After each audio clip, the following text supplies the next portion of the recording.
साथीहरु तपाईको अगाडि रहेको यो बिल एक्सेल सिटमा एकदमै सजिलो तरिकाले तपाई डिजाइन गर्न सक्नुहुनेछ। म तपाईहरुलाई यस भिडिआई टिप्स च्यानलमा स्वागत गर्दछु। आज हामी सिक्ने छौं स्टेप बाइ स्टेप एक्सेल सिटमा बिल कसरी डिजाइन गर्ने। फर्स्टमा म ओपन गर्ने छु एक्सेल सिट र एउटा ब्ल्याङ्क पेज मैले लिए, new page.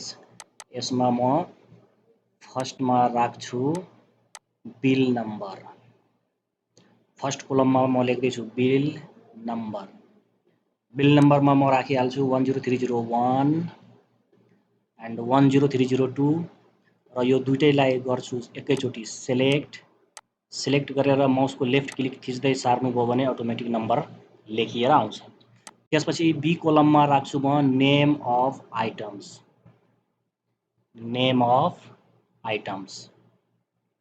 Name of items को कलमलाई एडजस्ट म गरिहाल्छु क्लिकको सहायताले। त्यसपछि र्याम आइटममा फर्स्ट, सेकेन्ड आइटममा यूपीएस, अर्कोमा मदरबोर्ड MOTHERBOAR। भिडियोलाई सर्ट बनाउन स्किप गर्दै म अगाडि बढे। एट लास्ट आइटम रहेको छ माउस र त्यसपछि कोलम सी मा म राख्दैछु रेट लेख्नको लागि कोलम सी मा म फर्स्टमा हेडिङ लेखेँ रेटको। अब सामानको जुन प्राइस हुन्छ त्यो प्राइस हामी रेट कोलममा लेख्दै जाने छौं। वन बाइ वन आइटम्सको प्राइस हामीले रेटमा मेन्सन गर्नुपर्ने हुन्छ।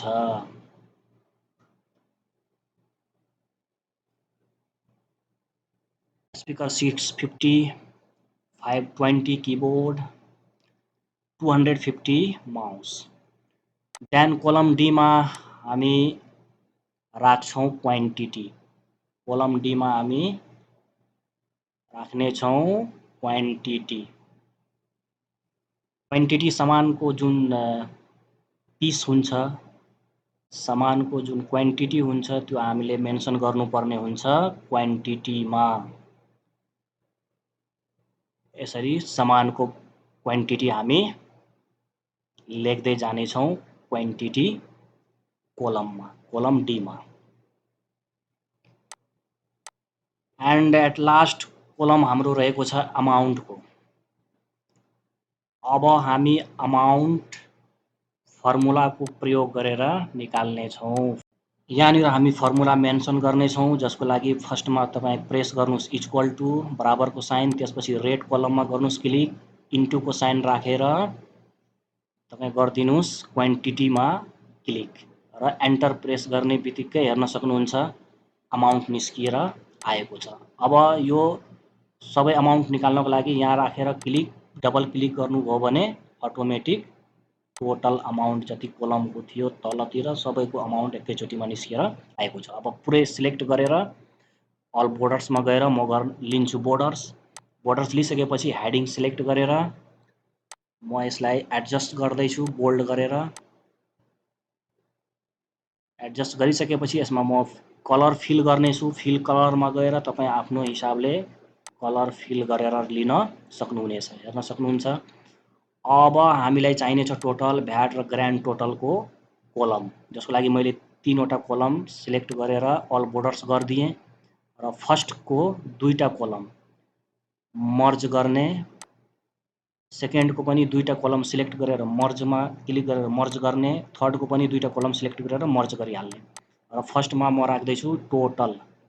यहाँ लेख्छु म टोटल लेखिसकेपछि अब सेकेन्डमा राख्नुपर्ने हुन्छ भ्याट राख्दैछु म 15%।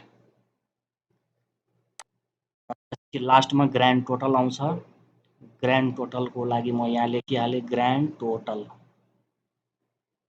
टोटल लेखिसकेपछि लेखिएको टेक्स्टलाई म अलिकति एडजस्ट गरिहाल्छु। एडजस्ट गर्न सिलेक्ट गरेर म बोल्ड गरिहालेँ।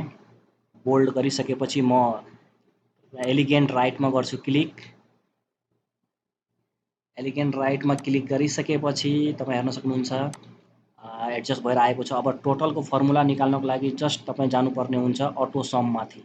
त्यो होम ट्याबको अटो सममा क्लिक गर्नुभयो भने अटोमेटिक हेर्न सक्नुहुन्छ फर्मुला सिलेक्ट भएर आएको छ। जस्ट प्रेस गर्नुस् एन्टर प्रेस गर्ने बित्तिकै हेर्न सक्नुहुन्छ टोटल अमाउन्ट हाम्रो निस्किएको छ।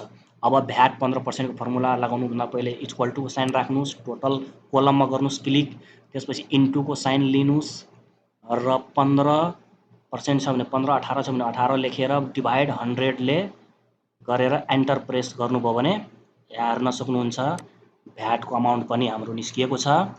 अब ग्रान्ड टोटलको लागि टोटलसित भ्याटलाई माइनस गर्नुपर्छ, जसको लागि फर्मुला रहेको छ इक्वल टू टोटल अमाउन्टमा गर्नुहोस् क्लिक, माइनसको साइन किबोर्डमा प्रेस गर्नुहोस्, त्यसपछि भ्याटमा क्लिक गरेर एन्टर प्रेस गर्ने बित्तिकै हेर्न सक्नुहुन्छ ग्रान्ड टोटल पनि हाम्रो निस्किसक्यो। अब हेडिङलाई गर्छु म सिलेक्ट गरेर यहाँ सपको वा कुनै सङ्घ संस्था कसको बिल तपाईँ डिजाइन गर्दै हुनुहुन्छ, कुन सङ्घ संस्थाको सपको त्यसको नाम हामीले लेख्नुपर्ने हुन्छ हेडिङमाथि। म बिटिआई टिप्स प्राइभेट लिमिटेड लेखिसकेँ। अब सेकेन्डलाई म गर्छु रौलाई सिलेक्ट र मर्ज गरेर यहाँ एड्रेस टाइप गर्नेछु, एड्रेस बर्जु गाउँपालिका 5 अमाही बेलहा सुनसरी। यसरी त्यो सप वा सङ्घ संस्थाको एड्रेस राख्ने सेकेन्डमा, अनि थर्डमा सिलेक्ट गरेर मर्जमा क्लिक गरेर यहाँ बिल इन्भोइस टाइप गर्नुपर्ने हुन्छ। बिल इन्भोइस लेखिसकेँ। अब फर्स्ट हेडिङलाई म बोल्ड गर्छु, त्यसै गरी सेकेन्डको म साइज टेक्स्ट साइज कम गरिहालेँ र बिल इन्भोइसको साइज मेरो ठिकै छ। हेर्न सक्नुहुन्छ यसरी हामी बिल इन्भोइस एक्सेल सिटमा एकदमै सजिलो तरिकाले डिजाइन गर्न सक्छौँ। म अलिकति जुम कम गरेर तपाईँलाई फुल डिस्प्लेमा हेराएँ।